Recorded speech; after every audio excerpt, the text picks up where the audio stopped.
Thank you for joining me again. This is the fourth in a series of basic video editing programs. If you haven't seen chapters 1 through 3, I would encourage you to do so. This is not for people who are already video editing. A lot of this stuff is probably pretty basic for you, although if you haven't used keyframes or picture-in-picture that much, this video may be useful for you. This is really just to help people if you are having like family photos or church photos or organization photos and you want to put them in video, or you have some video clips you want to put together. This video is going to assume that you already know a few basic things outlined in the first few videos, such as pulling in your own video or photos or audio into your media library. It will also assume that you kind of know how to drag them down. For example, taking your video clips and dragging them down to the tracks. Full disclosure, I am using Power Director. This is one of many video editing programs you can use. I'm not necessarily endorsing it. I like it. I've used it for years. It's easy to use, very powerful, but there are other options like Premiere Pro through Adobe. There's some free options out there. I'm not sure if they give you as many options as the paid versions, but all of the programs I've noticed have very similar features. Sometimes, though, it might change in terms of where you find them in the menus, etc. So today we're going to learn how to use, in whichever program that you're using, the features related to keyframe and picture-in-picture, or PIP for short. So I just dragged down one of my video clips from the gaming that I do with my gaming partner in crime, Patches, from Call of Duty Cold War. And what I'm going to do is, first of all, for this, I'm going to remove the audio. Sometimes you have video and you want to add different audio. I think I showed this before, but you would just make sure your clip is highlighted, right click, unlink video and audio, tap on the audio just to make sure it's the only thing highlighted, and delete. The audio is gone. And then I'm going to bring down another track. Now the lower you go in terms of the tracks, whatever is at closer to the bottom is what's on top. So what you see here is actually this clip. So again, I'm going to remove the audio, I'm going to right click, I'm going to unlink, tap the audio to make sure it's the only thing highlighted, and delete. So we aren't going to be disrupted by audio, at least at this point. So now I have this on top of this. Now I'm going to add motion. When I discovered keyframes, and I was video editing for a while to help with church and other organizations, I would see keyframes, but I had no clue what they were. But once I discovered them, I just went keyframe crazy. So you'll see why. And this could add flavor to your video. You can, impress your family and friends. But what I'm going to do is I'm going to tap on this one because it's covering this one. And I am going to then click on keyframe. And a menu like this should come up. Depending on your program, it may be different. This one has drop-down menus, fix and enhance. I don't use this very often in keyframes, but I do use clip attributes. You have position, height, width, opacity, rotation, freeform, enable 3D depth, etc. For most of these, I want to start the video, or this is actually a PNP, a picture-in-picture, but not quite yet because you don't see the picture underneath. I'm going to use this, and in this, this is the way that I want it to start out. And that's important because I am going to have the keyframe record this position by just clicking on these diamonds. And as I click them, you'll start seeing these little blue diamonds appear. And I'm going to click pretty much all of them because I don't know how I'm going to want to manipulate this clip here, and so it's just safer to, in essence, record how every aspect of how this is now. So I'm going to want to open it like a curtain for the other clip. So what I'm going to do is, you see these blue squares here and these white circles. The white circles are to change the scale, and the blue squares actually are a free form way to distort the image.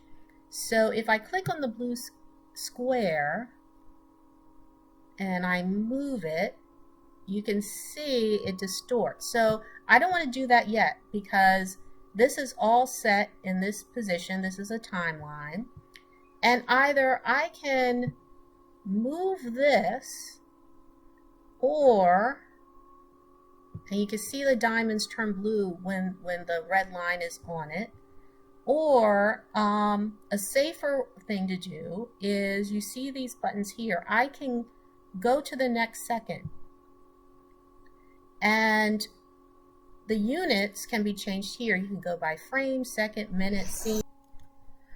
So as I mentioned, I went to the next second, and then I'm going to use this blue square to move it slightly. You can see it's distorting and starting to show the video underneath. Then move to the next second.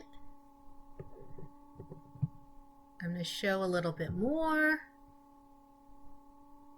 I'm going to go to the next second. I'm going to show even more. Go to the next second. Maybe even start moving this blue square here.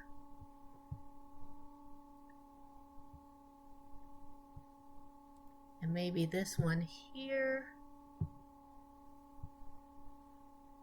Go to the next second.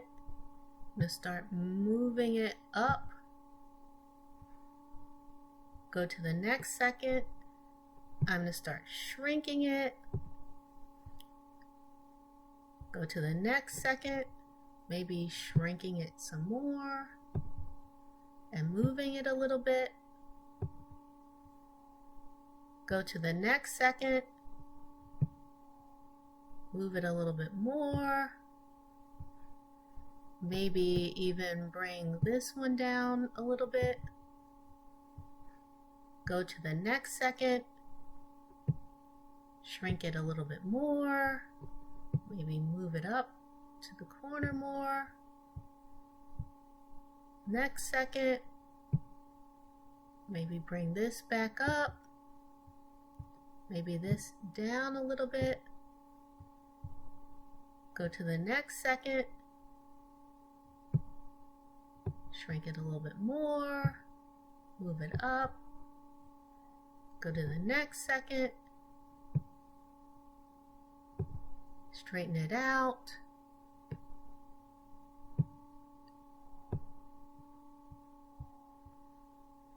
And you can see over here that as I was doing that, these little diamonds started to appear. And again, you could either do it that way, or you can manually drag this timeline and then manipulate it and little diamonds will appear. The downside about that method is that it might be less smooth. You can actually drag these diamonds, left click and drag. Say for instance, if it's moving too fast, then you may have to put more space between each of the diamonds. If it's moving too slow, less space. But let's see how this looks. So we'll go back to the beginning and play. And so now this is what we have.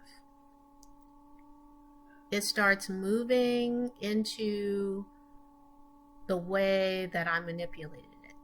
So that is how you get some motion, and you could do that also with still photos. So for example, I'll just pull in a picture, and maybe I'll have that come in later.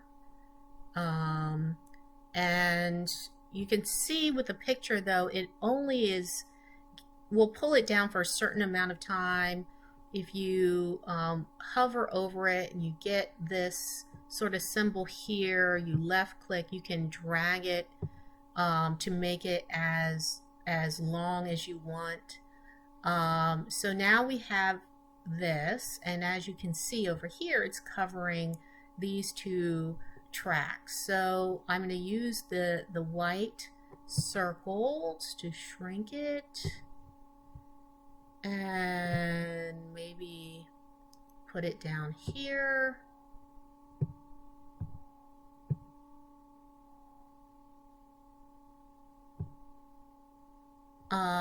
And you have these two things now are picture in picture. They're a picture in a picture. One is a video, one's a still picture. Say I want to put a border or manipulate this in some other ways. There's usually an option for PNP or picture in picture designer. If I click on that with the photo highlighted, then you can see different options over here. Like, so for example, say this picture was a picture of something in front of a green screen. There's a chroma key option. If you wanted to manipulate position and scale here, opacity, for example, you can do that. You can add a border and change the size of the border. You can also change the color, of course, to what you want. Reflection, shadow. One feature I use frequently is this fade, so that it's not just suddenly popping in the scene. You can do a fade in, fade out. And so, and similarly, and maybe I'll move this so that it happens more quickly. You can also do it with the clip that you just did keyframes on. So PNP, I am just going to add, in this case, a similar border, make it maybe the same color, and also do a fade in and maybe a fade out. So, okay. And so let's see how this looks.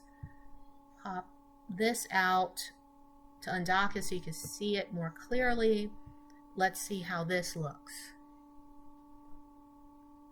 So now we might not want to do the fade in with that clip because of the motion, but I just wanted to show you how it would be done, and then eventually the picture should appear, and here comes the picture that we put in. So I mean, I wasn't trying to be creative here. I wasn't really paying attention to how I actually wanted this to look. The intent of this was just to show you how you can manipulate picture-in-picture settings as well as keyframes to add motion to your videos in terms of the elements, as well as showing you how you can manipulate picture in picture. So I'm going to undock this, and again, I took out all the audio, but I have my I think my theme song here. It's not a long track, but I can add that to the beginning. And in fact, because I don't like the fade in on this, I didn't mean to hit, looking for P and P, and I'm going to go down here to fade and take the fade in out and start it from the beginning.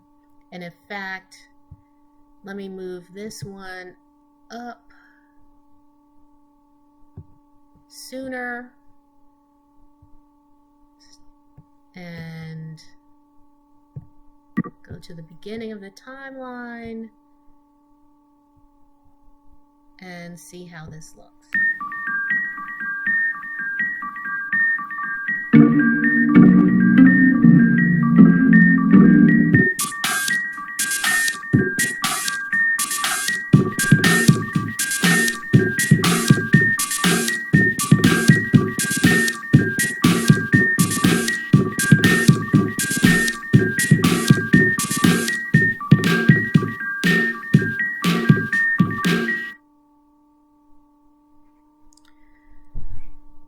So that's it, folks.